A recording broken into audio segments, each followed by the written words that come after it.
Hello, readers. Welcome to the Right Kind of Book Talk. I'm your host, Stacey Wright. Did you have an excellent reading week?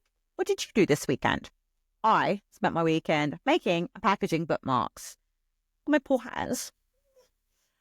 If you hear a little dude's voice, that's my son Thomas. He's off school today because he's sick. And even though he's sick, he's still reaping mayhem all across the house. But I'm going to endeavor to chugga chew on.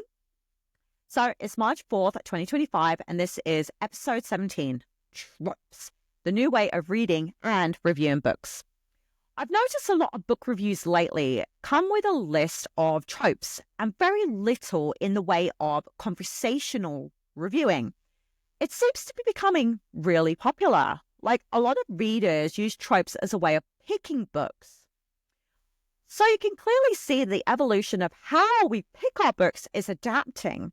And reviewers are definitely on board with that. Now, the biggest issue I see is that half the time I have no idea what the trope is supposed to be. More and more tropes seem to be made up on a daily basis. And I find I'm having to either Google the term, and if I can't find it on Google, then I have to go and ask the reviewer, and it's really embarrassing. Quite frankly, I could do without all the newfangled terms. I wish there was just a set of tropes, like a set of tropes for each genre. Come with me on this explorational journey of the trope and what are the most popular ones in some of the genres I enjoy. I may even recommend you a book or two. But before we fall down this rabbit hole, let's find out what books are available today. Yeah, publication day, rock and roll. Okay, so first off, we have A Lesson in Thorns by Sierra Simone, and that one is a doc romance. A Murder in Zion by Nicole Maggie, and it's a crime thriller. So it's a mystery book, and it has a lady sleuth. Ooh.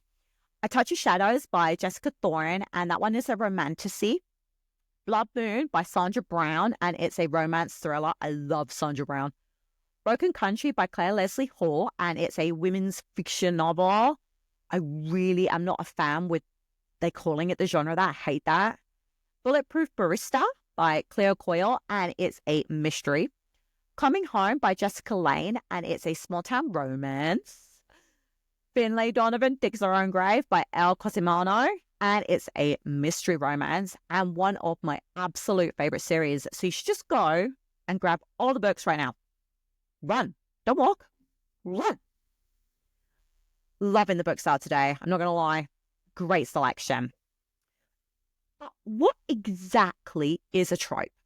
A trope is a recurring plot device, incident, or a character type that we see over and over again in storytelling mediums.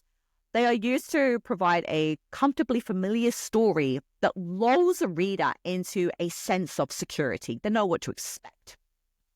Literary tropes are polarizing because they represent what readers love most about a given genre, but they can also signify a lack of originality. But authors are finding new ways and exciting ways to give us the tropes we need without repeating the same tired narrative. The biggest problem with tropes is making sure the author doesn't turn the book into a cliche. That's enough to put any reader off. Tropes are often used in fiction and nonfiction, and the most tropes tend to be in fantasy and romance genres. Reviewers use tropes to highlight information about the book and covers things like the genre, the plot, themes, who the audience is, mood, and the style. Sounds handy, right? It's like a shopping list of fun. Trouble is, sometimes I have no idea what this trope means. I had one the other day, cinnamon roll, golden retriever, like, WTF, what is that? Sounds like a puppy cafe to me. Maybe I'm old. Maybe I really should just learn, but I can't, okay? There are hundreds of tropes across all the genres. There are some I know I like Small Town Meet Cutes. They're my kryptonite. The Love Hypothesis by Ali Hayward is an epic meet cute book. And Small Town, It Happens One Summer by Tess Bailey. Love it. It's spicy, but I love it. When books have both, it's an instant 5-star for me. Book Lovers by Emily Henry. Excellent book. So sometimes I will go looking for books and the tropes I really enjoy. So this is the Right Kind of Book Talks quick guide to tropes. Now, let's look at some of the familiar tropes that readers have come to expect across their favorite genres. Let's start with the most popular, fantasy book tropes. Here are some of the most common tropes you'll see across classic and contemporary fantasy literature. So the first one is the chosen one trope. And the book I enjoyed within this trope was The Hunger Games by Suzanne Collins. Now, this trope used to be really popular, but it's been raising eyebrows with some readers as of late. These stories have a character that is above all the other characters, and usually it's somebody you wouldn't expect. Sometimes it's some prophecy or a hidden secret in a person's past, like maybe they have supernatural relatives. A lot of authors got lazy with this trope, okay? And it's one of the reasons it's lost popularity. But Throne of Glass is a well-loved series, and Sarah J. Maas, she really does the trope justice with that book series, in my opinion. So next is the quest trope. And the book I chose is Lord of the Rings by J.R.R. Tolkien. So the most famous quest story in literary history is definitely King Arthur and the Holy Grail. The trope is often used in conjunction with other tropes and sometimes tends to be a lesser trope, so it's not the most important trope in the book. This trope needs the main character to go on a journey that will determine the fate of their families, friends, or perhaps the world, and they go on a dangerous ride to retrieve what they need. Okay, next. Ooh, I love this one. The supernatural romance, or paranormal romance, as I like to call it. And the book I love in this trope was The Cruel Prince, which is actually the first book in the series, The Folk of the Air. There's a reason that romantasy novels are some of the rising stars of the literary world. Readers, particularly those of certain demographics, tend to swoon over blooming romances between a human and another worldly being.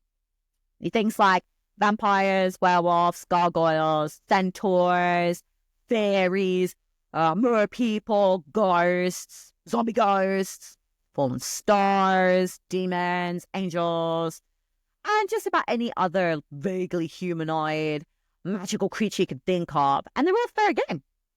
People have gone mental for some of the supernatural freaking that goes on in these books. Okay, next is the supernatural love triangle. This is not my favorite because I detest love triangles, period. But if you are looking for a supernatural love triangle, try the Suki Stackhouse series because it's actually one of the series I actually really enjoyed. Okay, but what if your damsel has not one, but two supernatural hotties vying for her affections? She struggles to pick the one who her heart needs more. I hate that. Now, Dark Romance doesn't worry about this. They just let her have both. I hate love triangles. Like, I really hate them. I feel like they are unnecessary and messy and people get hurt. Next is the mentor archetype. So that's like Harry Potter, okay? It's not really tropey in the exact meaning of the word, but there's a particular incarnation of the mentor that tends to arise a lot in fantasy literature. Like Dumbledore was this for the Potterdom, and it was an excellent plot point with Gandalf the Wizard as well in Lord of the Rings. Having someone our hero can look up to and gain wisdom from is a real winner for me. So next is the reluctant leader trope.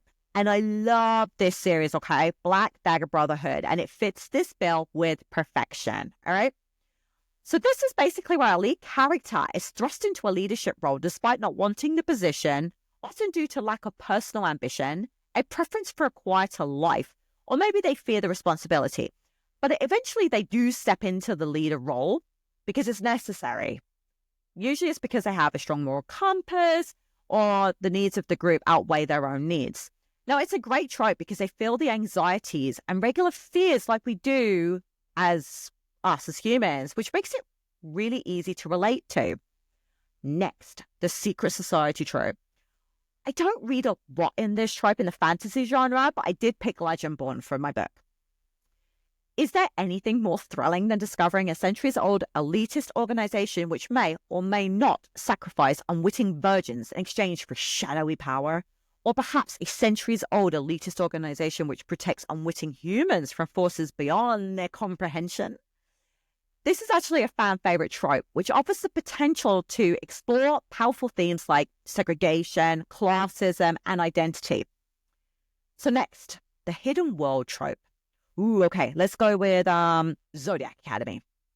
So rather than there being a secret society hidden in our world, this trope covers the fact that there is more than one world that humanity doesn't know about. These stories see the main character exposed to a hidden layer beneath their own, filled with beautiful and seductive dangers. Ooh, okay, next, the ultimate evil. Ooh, okay, what book? The Dark One. It's a graphic novel, but trust me on it, okay? One common reoccurring trope in fantasy stories is this idea of an ultimate, all-encompassing evil power. The heroes need to defeat the ultimate evil in order to ensure the survival of the human race. This figure might be a human threat that's risen to astronomical powers, or it could be something ancient, has been awakened, and is now reaping havoc on the world. Handmaids. Now, Margaret Atwood scared the ever-living sheets out of me with this book. Dystopias represent the worst possible course our world can take if it doesn't address these problems. It usually brings up social issues. So in Handmaids, it leans heavily on the patriarchy and how women are commodities. Next is newfound superpowers, and for this book, I chose A Deadly Education. This is the hero, or even perhaps a villain, finding their powers by chance. They often have been put in a place and they don't know they have powers, or maybe they just haven't come into them yet. Like maybe it's a coming of age thing. It usually makes for a more interesting read because we watch the characters try and navigate their powers in a very human way. And where would sci-fi be without time travel? And for this book, I'm going to choose The Ministry of Time. Although time travel can exist in fantasy literature as well, it's largely associated within science fiction. Now, this trope sees the central characters jumping backwards and or forwards in time, inevitably causing trouble for themselves or the wider world. Okay, next, interstellar politics. Now, this one really isn't my jam.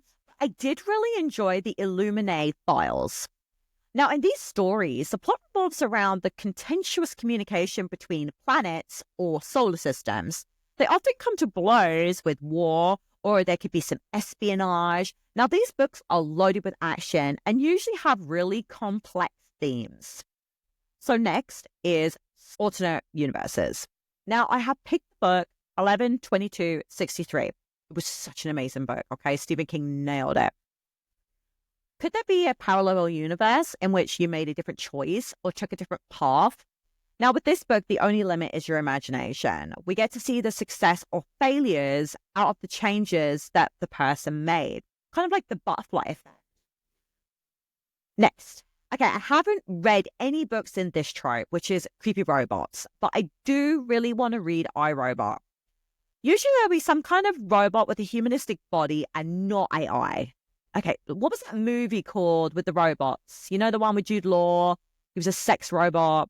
Oh, it's called AI. Yeah, okay, that probably is going to confuse you.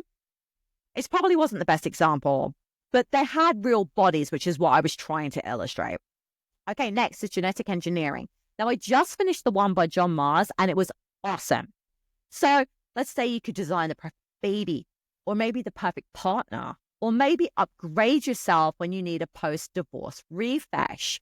It literally blurs the lines between what makes a human and what makes them transhuman. Now, it's a really controversial trope, and the book I just read, the one, focuses on using DNA to find your perfect match. Ooh. Okay, next, the impending apocalypse. Ooh. Okay, so this one I'm going to pick Passage Trilogy, just because it starts before the apocalypse, shows you during and after in the whole series. So it's not like the end of the world. It hasn't happened yet, but it's coming. And this trope builds up the anticipation of the disaster.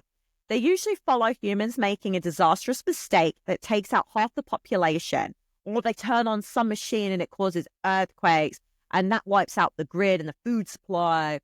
Like my favorite is when they do like the nuclear reactor is going to blow and all the lead up to that. Very exciting stuff. But let's get back into the genre that I actually have more knowledge about. Romance book tropes. Next, let's look at the ones that is most deeply trope-laden, the love story. This is one of my ultimate favorites, the meet cute, like I said. And I loved so many, but I chose the book, The Hating Game. The meet cute is a sort of story that you tell your future grandkids and or wedding guests about. And it's how you met your significant other and how you first crossed paths. And it's usually a really cute story, like a chance strike of destiny, and you bond over something really small, like one of your pets has run away and the other one found it, or you go to grab the same cup of coffee at the same time at the coffee shop. Okay, next is Insta-Love. I know people hate this one, but I love it. And I chose The Discovery of Witches as my book. It's really a mainstay of fairy tales and young adult romances. These stories have the main character discovering the one within moments of meeting each other. Sometimes there may be a supernatural destiny involved. Other times, just hormones. Or they're just in lust. The trope, that's the biggest of them all. The one romance trope to rule them all. And it's enemies to lovers. And the book I chose is Fourth Wing. Yep. Yeah. Now, the trope is overused in my opinion. That hate could be turned to love is a bit of a stretch for me, but it has readers staying up past their bedtimes to see if they will or won't kiss under all that sexual animosity. So next on the agenda is Friends to Lovers. Which book did I pick? Okay, Love and Other Words. Such a cute book. So this one's on the opposite end. This story involves two close childhood friends, or just friends in general, learning to see each other in a new way. These relationships often work well because they've already seen the best and worst in each other in their friendship. Now, I tend to agree with that, but it really is a rather tame trope and doesn't tend to be as heated as other love tropes. Now, this one usually comes with enemies to lovers, and it's forced proximity. And I chose the book, The Unhoneymooners, okay? It's hilarious, brilliant book. The forced proximity trope means two characters stuck in a small space, such as an office setting, maybe an elevator or a classroom. With nowhere to hide, latent feelings start bubbling up. They often antagonize each other throughout the book, and the banter is often off the charts hilarious. This one is not my favorite, but it's an imbalanced dynamics trope. And for this one, I picked My Dark Vanessa. Now, this dynamic can be achieved with an age gap, a gap in class, or economic standing. Billionaire romances, mafia romances often fall into this trope. It means that one person has a perceived elevation above the other, and it uses it to their advantage until the other person puts their foot down. So next is the forbidden romance trope, and for this one, I chose Twisted Games. The allure of the forbidden is real. This trope follows a character's attraction to someone they know they shouldn't want, like a friend's ex, a friend's parent, maybe their boss or a co-worker, their brother's bestie, a teacher, and so on.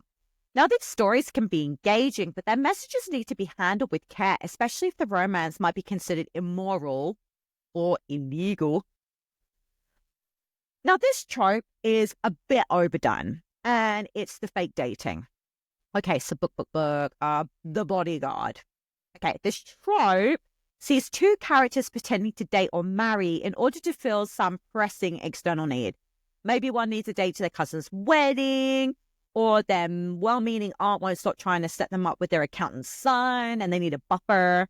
Maybe the other person needs a socially acceptable relationship to hide a more contentious love. Now, these relationships of convenience begin as a business arrangement, but often grow into something deeper, whether it's real love or maybe a false friendship. Next, I actually will not read books in this trope, okay? For me, there is no reason to go back to an old relationship ever. Finito. But this trope is second chance love. And I will pick a book because I started picking books, and I'm going to pick Happy Place. Happy New. These stories see two people who miss their window take another shot at a happy ending. There might be a couple who broke things off because one of them made a mistake, or there was a miscommunication, or maybe they were two college friends who liked each other but were never brave enough to take the next step. Readers enjoy seeing them learn from their past and fight for real love. I just don't enjoy that. I don't. I hate miscommunication. And I don't think it's a trope I'll ever get on board with. Okay. Now, maybe you love it, but it's just not my jam. So let's get away from the romance tropes and move into mystery book tropes. As one of the most structural literary genres, mysteries have a wide range of instantly recognizable, comforting, and indulgent character tropes and plot devices. Here are some fast favorites. Now, I really like this one, The Amateur Sleuth, and I will choose The Girl on the Train. It's a real favorite in the cozy mystery genre, and this character is like an ordinary person who finds himself inescapably caught up in a case. They can be anything from a cupcake baker to a struggling musician to a fashion designer. But one thing they all have in common is that they're not considered someone with any real grit. They tend to be mild-mannered and really unassuming people. They kind of blend in with the background. And instead, they have to learn fast along the way, to build the case as the stakes get higher and higher. Now, here's a sidebar. Did you know that they also have a furry sleuth trope too? Now, there aren't a ton of books in the trope, but I need them all. So next is the incompetent police, and I chose The Never Game. In this trope, the police often draw in the wrong conclusions in mysteries. Even if the main sleuth is on the force, they're surrounded by incompetent and often antagonistic co-workers. Now, I like the fumbling that happens in this trope, and often you get a glimpse of the hubris of the criminal. Next is Villainous Victim, and I had trouble deciding, but I finally picked The Door of Time. There are few mysteries juicier than the one in which the victim is a person who is loathed by everyone, like anyone that knew them, from their spouse to the local cashier. In these cases, there are so many murderous motives that the sleuth has to literally wade through everyone's motives and alibis to ultimately land on the real antagonist, who could literally be anyone. So this one is my favorite in the mystery genre. It's the everybody did it trope. And this one I loved, The 7.5 Deaths of Evelyn Hardcastle. So is the murderer person A, person B, or person C? There is no rule against making it all of the above or two of the above. In fact, the multiple murderer trope can help the early suspect get off the radar. They could be working together or working independently without knowledge of each other's nefarious deeds. I really like the extra layers that happen within this trope. Okay, next, the locked room trope. This one's exciting, and I chose The Bodies in the Library. So in this trope, a body is found. It's usually at someone's swanky country house, but all the windows and doors are locked. The inside. Was it suicide or something more sinister? Cue dramatic music. Dum, dum. They tend to be real mind twisters and very clever books when done correctly. Next is the unreliable narrator. It's one of those tropes that has to be done right because I still need to be able to like the character. I chose rock, paper, scissors. Now, the unreliable narrator, it's the point of view of the character who unintentionally or intentionally withhold information from the reader. They might be hiding something from their past, or they might be confused about what's really happening. This is a useful plot device for when you're trying to keep the reader guessing. They tend to be likable characters, but not always. And it helps to bring the story along when you don't know if you can trust what they're saying. So, next. So this one has become popular over the course of time, and it's surprise, amnesia. And the book I chose for this trope is In the Woods. Now, this trope really adds an extra layer of mystery because we literally know nothing, just like the main character. A witness has lost their memory, or the protagonist has lost their memory. The victim has lost their memory. The detective has lost their memory. Everyone's lost their memory. So we learn things as they learn things, and it's all very exciting. So we're going to move into horror book tropes next. Honestly, there are a ton, but let's dive into the ones that I like the best. So horror book tropes can include things like cursed items, nightmares, and the final girl. Other common tropes can be things like psychological horror, jump scares, and clowns. Okay. But we're going to start with your house wants to kill you. And the book I picked is The Shining. Things like the wallpaper that seems to move, mysterious sounds coming from behind locked doors. Something awful once happened here. You really don't want to shelter in these places, so it doesn't feel like you can go anywhere else. And it's not someone in the house, but more over some things in the house. So next, this one I really like, the Gothic. Now, for this trope, I picked the woman in black. Now, there is a lot of overlap with the haunted house trope. The weather is always terrible, scandalous ancestral secrets. Am I having a nightmare, or are vaguely supernatural things happening to me at night? Now, this trope tends to be dark and ominous without telling you outright what's happening. It's more about the feelings it makes you feel and the atmosphere rather than telling you exactly what's going on. Now, I also like this trope too, creature features. And for this one, I chose Interview with a Vampire. So take your pick. Vampires, zombies, and swamp things. Biological horrors. Sometimes the things that lurk in the shadows have fangs and claws and cannot be reasoned with. Sometimes they snatch people and they disappear. Sometimes they tear people to shreds. Sometimes they stalk their victims. Next. This one is the scariest of them all, in my opinion. Humans are the biggest monsters. And for this book, I choose Misery. Misery. So you get a wide range of human monsters within this trope. Serial killers, cannibals, evil parents, evil spouses, evil children, evil laboratories led by evil folks doing evil things. People are literally the worst. These books tend to be pretty graphic, and I am here for it all. So next, spooky ghosts. Ghosts? And the book I chose was Amityville Horror.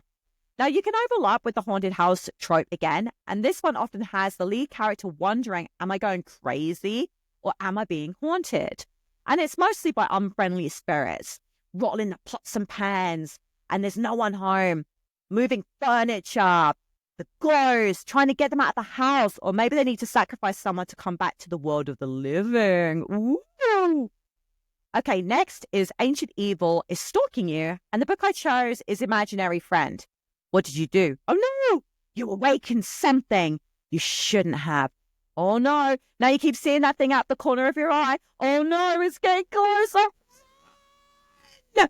Usually someone has opened something they weren't meant to, went into a crypt, jokingly set a spell in a burial ground.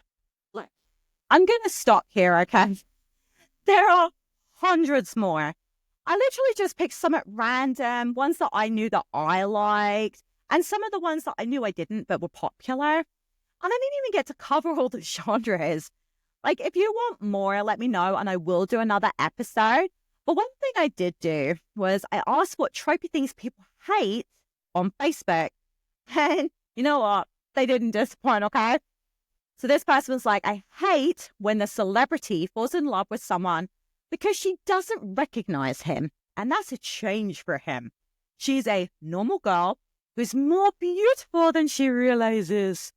You know what? I just read a book with this trope. So that's really funny. This person, I hate when protagonists who refuse to respect their friends' abilities to make their own decisions in some misguided attempt to protect them. Yep. This person, I hate when the main character takes every possible opportunity to sacrifice themselves. This is normally in young adult. Like, no 16-year-old is seriously going to offer up their life for the tiniest thing.